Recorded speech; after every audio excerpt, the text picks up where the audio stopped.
Ashama akkam jirtu? Har'a gabaabsinee kan ilaallu boraatii daa'immaniif yoom fayyadamuu eegalla kan jedhu. Daa'immaniif yoomi kan tiraasii mataa isaanii dura kaa'uu jalqabnu kan jedhudha. Kana mee gabaabsinee haa deebisnu. Daa'imman umuriin isaanii waggaaf ji'a 6 yookaan ji'a 18 gadi ta'e yeroo ciibsinu haa xiqqaatuyyuu boraatii yookaan tiraasii mataa isaanii jala osoo hin keenyu ta'e gaariidha. Ijoollee waggaaf ji'a 6 gadiif mataa dura tiraasii yookaan boraatii kaa'uun gaarii miti. Sababni isaas daa'imman dhalatanii hanga ji'a 6tti hangi guddina geengoo mataa isaanii kan naannawaa laphee dugdaa santiimeetira 2 caala.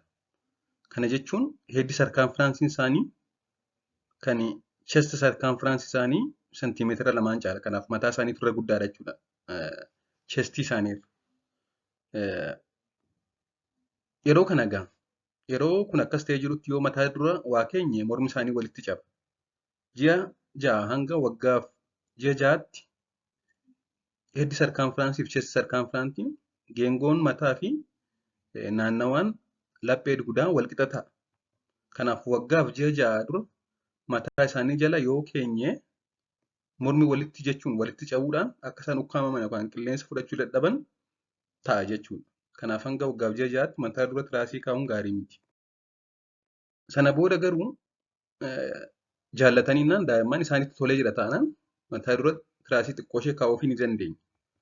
Kana malees hanga waggaaf ji'a 6tti baay'eema of danda'anii yeroo xiqqoo isaanitti toluu didu ofirra galagalanii kaaniin ta'anii waggaaf ji'a 6 booda garuu boraatii mataa dura yeroo keenyuufitti yoo isaanitti toluu didee dandeettii ofirra galagalanii kaanii taa'uu danda'u waan ta'eef waggaaf ji'a 6 booda isaan jaallannaa itti tollaan kaa'uufii dandeenya jechuudha. Tiraasii hanga waggaaf ji'a 6tti garuu gaarii miti.